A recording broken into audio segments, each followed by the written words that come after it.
MS ওয়ার্ডের নতুন আরো একটি ভিডিওতে আপনাকে স্বাগতম। আজকের ভিডিওতে আমরা ডিজাইন ট্যাব সম্পর্কে জানবো। শুরুতেই আমরা এখানে কিছু লেখা নিয়ে আসছি। এই লেখাগুলাকে আমরা ডিজাইন ট্যাবের মাধ্যমে ডিজাইন করতে পারবো। বিভিন্ন থিম দিয়ে এগুলাকে কাস্টমাইজ করতে পারবো। শুরুতেই আমি টেক্সটগুলাকে সিলেক্ট করে নিলাম এবং থিম অপশনে যদি আমি যাই, এখানে দেখুন ডকুমেন্ট ফরম্যাটিং নামে একটা সেক্টর দেয়া আছে। এই ডকুমেন্টটুকু আমি যতটুকু সিলেক্ট করছি বা আমি যদি আরো ২ টা ৩ টা পেজ সিলেক্ট করতাম, তাহলে এই জিনিসগুলাকে আমি ফরম্যাটিং করতে পারতাম। আমি এখানে থিম অপশনে যদি আসি, তাহলে দেখতে পারবো অনেকগুলা থিম দেয়া আছে। এটা হচ্ছে বাই ডিফল্ট অফিস থিম। এখানে যদি আমি এইটাতে সুইচ করি, তাহলে দেখতে পারবেন যে এখানে টেক্সটের যেই স্টাইল বা ফন্ট, তারপর আপনার কালার, সবকিছু অনেক সুন্দর হইছে এবং আরো কাস্টমাইজ হইছে। আমি যদি এখানে নিয়ে আসি, তাহলে এটা আরেকটু ছোট, ছোট বাট অনেক সুন্দর দেখা যাইতেছে।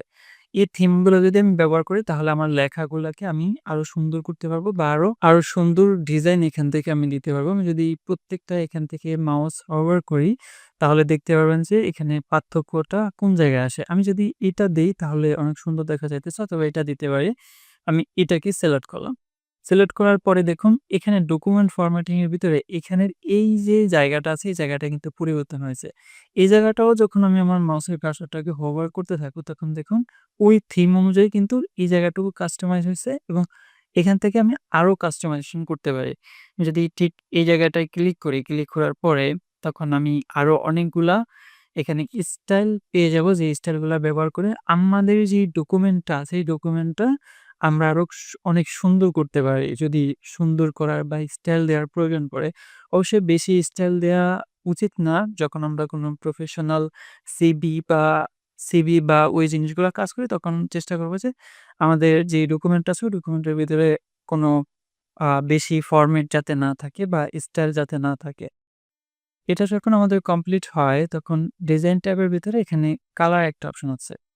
কালার অপশনে আসলে দেখতে পারবেন এই জিনিসগুলো অফিস অটোমেটিক দেয়া আছে বা ১৭।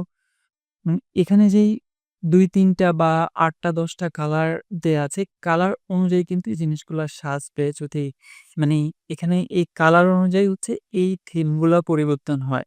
আপনি যদি দেখেন, তাহলে দেখতে পাবেন যে কালারটা পরিবর্তন করার সাথে, সাথে থিমের যেই জিনিসগুলো আছে, যদি টাইটেল থাকতো বা অন্যান্য জিনিসগুলো আছে, হেডিং থাকতো, তাহলে ওই জিনিসগুলো ওইভাবে পরিবর্তন হতো। অথবা আমি চাইলে এখান থেকে যেই টেক্সটটুকু আমার সিলেক্ট করা আছে, সিলেক্ট থাকা টেক্সটটুকুকে আমি ফন্ট অপশন থেকে আমি ফন্ট চেঞ্জ করতে পারবো। একদম ইজিলি এখানে বেশ কয়েকটা ফন্ট দেয়া আছে, যেগুলা অনেক সুন্দর এবং কাস্টমাইজেবল। যেটা আমি নিতে চাই বা দিতে চাই, ওটা আমি জাস্ট এখানে ক্লিক করে দিলেই কিন্তু ওই ফন্ট এখানে চলে আসবে। ফন্টের পরবর্তী অপশন আছে এখানে প্যারাগ্রাফ স্পেসিং। এই জিনিসটা আমাদের এখানে প্রত্যেকটা লাইন এবং প্যারা আছে না? এই প্যারাগ্রাফগুলার স্পেসিংটুকু আমি কতটুকু দিতে চাই, এই জিনিসটা আসলে ইনসার্টের ভিতরেও আমরা দেখছিলাম। স্পেসিং অপশনটা এখানে নো প্যারাগ্রাফ স্পেসিং, কোনো স্পেস থাকবে না। তারপর কমপ্যাক্ট, তারপর এইটা একটু ফাঁকা, ফাঁকা থাকবে। এটা ওপেন, অনেক ফাঁকা, ফাঁকা থাকবে এবং এটা আরো একটু বেশি এবং এটা আরো একটু বেশি। কোনটা রাখতে চাই? আমার কাছে মনে হয় যে ওপেনটাই বেস্ট। এটা রাখতে চাই, অথবা অলরেডি আমরা চাইলে কিন্তু এখানে নিজেরা ম্যানুয়ালি জায়গা করে দিতে পারি। মাউসের কার্সরটা নিয়ে ইন্টারে ক্লিক করে দিলে কিন্তু ফাঁকা হয়। ঠিক আছে? আমরা চাইলে প্রত্যেকটা প্যারাগ্রাফের ফাঁকা ম্যানুয়ালি দিতে পারি, অথবা এখান থেকেও আমরা সেট করতে পারি। ইফেক্ট অপশন আছে। এখান থেকে আমরা ইফেক্ট এড করতে পারবো। অ্যান্ড দেন এখানে আরেকটা জিনিস আছে, সেটা ওয়াটারমার্ক। ওয়াটারমার্ক জিনিসটা খুবই গুরুত্বপূর্ণ। আপনি যদি অনেক মূল্যবান বা অনেক ইনফরমেটিভ কিছু তৈরি করেন, যেটা চান যে অন্য কেউ কপি না করুক, বা কপি করলেও এই জিনিসগুলা বা এই রিসার্চ পেপারটা বা এই ডকুমেন্টটা যে আপনার, সেটার একটা প্রমাণ থাকুক। সেক্ষেত্রে কি করতে পারি? ওয়াটারমার্ক ব্যবহার করতে পারি। আমি যদি শুরুর এখানে এইটা সিলেক্ট করি, সিলেক্ট করার পরে আমরা দেখতে পারবো যে ওখানে যেই লেখাটা আছে, ওই লেখাটা এখানে চলে আসে। আমরা চাইলে কিন্তু এটার লেখাটাকে পরিবর্তন করতে পারবো। আমি যদি এখানে কাস্টম ওয়াটারমার্কে চলে যাই, কাস্টম ওয়াটারমার্কে আসার পর এটা তো অটোমেটিক ওখানে দেয়া আছে র‍্যান্ডম, ওটা বসে গেল। কাস্টম ওয়াটারমার্কে আসার পরে আমরা যে জিনিসটা করব, এখানে পিকচার অথবা নো ওয়াটারমার্ক, টেক্সট ওয়াটারমার্ক দেয়া আছে। আমরা জাস্ট এখানে এই লেখাটাকে পরিবর্তন করে দিব। এই লেখাটা কি দিতে পারি?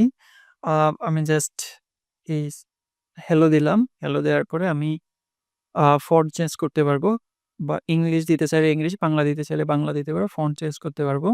সাইজ আমরা ইনক্রিজ বড়-ছোট করতে পারবো, কালারও দিতে পারবো। তো যেই কালারটা আছে বাই ডিফল্ট ওইটাই সুন্দর। এটা দিয়ে আমি চাইলে আবার এটাকে আ হরিজন্টালিও দিতে পারি। যেমন পাশাপাশি থাকবে। আমি চাচ্ছি যে এটা উপরে নিচে বা কোণায়, কোণায় থাকুক সেক্ষেত্রে আমি ওকে দিলাম। হ্যালো লেখাটা দেখুন চলে আসছে। এখানে আপনি যেই জিনিসটা দিবেন আপনার নাম দিতে পারেন, আপনার কোম্পানির নাম দিতে পারেন অথবা আপনার প্রোডাক্টের নাম দিতে পারেন। যেটাই দিবেন ওইটা এখানে আলতো আকারে, ছায়া আকারে মানে টেক্সটের পিছনে থাকবে। যেটা এই জিনিসটা যে আপনার ওই জিনিসটা আরকি প্রমাণ করে কেউ কপি করলেও যাতে আপনার নিজস্ব প্রমাণটুকু থাকে। তারপর হচ্ছে পেজ কালার অপশন আছে। এখানে যায়ে যদি আমি আমার এই সিলেক্টেড পেজের জন্য কোনো নির্দিষ্ট কালার দিতে চাই, সেক্ষেত্রে কিন্তু আমি কালার দিতে পারবো। যদি ওকে তাহলে এই কালারটা চলে আসছে। এবার এই লেখাটুকু আমি যদি কালার চেঞ্জ করতে চাই সেক্ষেত্রে আমি চেষ্টা করতে পারি আ ইনসার্ট আ হোম, হোমের এই জায়গায় এসে এখানে টেক্সট কালার আছে। টেক্সট কালারটা যদি হোয়াইট করে দেই তাহলে আমি হোয়াইট করে দিতে পারি এবং এটুকু সিলেক্ট করে যদি এখানে আ ডায়ালগ বক্সটা আসে আবার চলে যায়। এখানে এসে যদি এটাকে আমি যদি রেড করে দেই তাহলে রেড করে দিতে পারি। আমরা চাইলে পেজ কালারও পরিবর্তন করতে পারবো এবং টেক্সট কালারও পরিবর্তন করতে পারবো। ডিজাইন অপশন দেন হচ্ছে পেজ বর্ডার। পেজ বর্ডার জিনিসটা হচ্ছে এই যে চারোকানিতে যদি আমি একটা বর্ডার সেট করতে চাই সেক্ষেত্রে এই পেজ বর্ডার আমি এখান থেকে দিতে পারবো।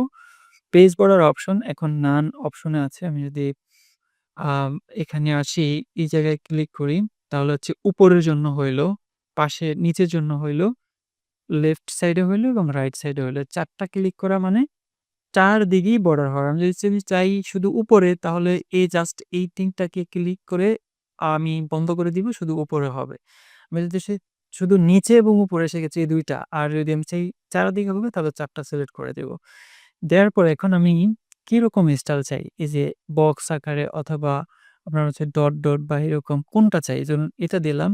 দেওয়ার পরে যদি আমি ওকে তে ক্লিক করি তখন দেখুন চলে আসছে। এবার আমি যদি পেজ পড়ার অপশনে যাই, যাওয়ার পরে নাম, আম এখানে এসে যদি এটা সিলেক্ট করি, সিলেক্ট করার পরে এটা যদি কালার দিতে চাই সেক্ষেত্রে কালার আমি সেট করতে পারবো।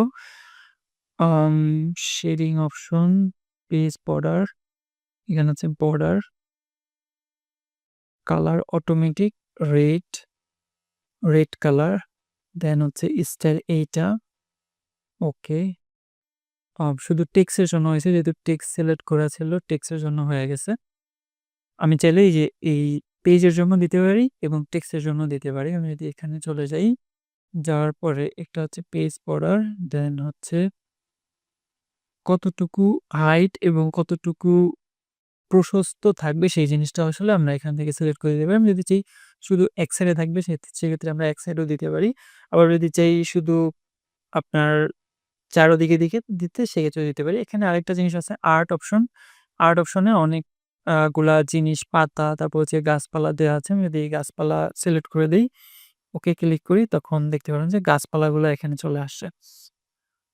প্রত্যেকটা পেজের জন্য। তো কোন জিনিসটা ইউজ করবেন এবং কতটুকু সাইজে ইউজ করবেন সেটা সম্পূর্ণ আপনার উপরে ডিপেন্ড করে। আমি যদি এটা সিলেক্ট করি, সিলেক্ট করার পরে এখানে কাস্টম উইডথ দেয়া আছে। আমি যদি এটাকে কমাই তাহলে হচ্ছে অনেক চিকন হবে। ১৪ দিলাম এবং ওকে দিলাম তখন হচ্ছে এখন ছোট, ছোট হয়ে আসছে।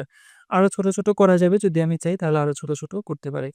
এ হচ্ছে মোটামুটি ডিজাইন ট্যাবের ভিতরে বেসিক কিছু কাজ। আমাদের যেই ডকুমেন্ট বা প্রত্যেকটা পেজ থাকে ওই পেজগুলাকে আপনার সুন্দর করে থিম বসানো অথবা কালার তারপর হচ্ছে ফন্ট দেয়া, প্যারাগ্রাফ স্পেসিং যেটা আমরা চাইলে ম্যানুয়ালি করতে পারি অথবা এখান থেকেও করতে পারি।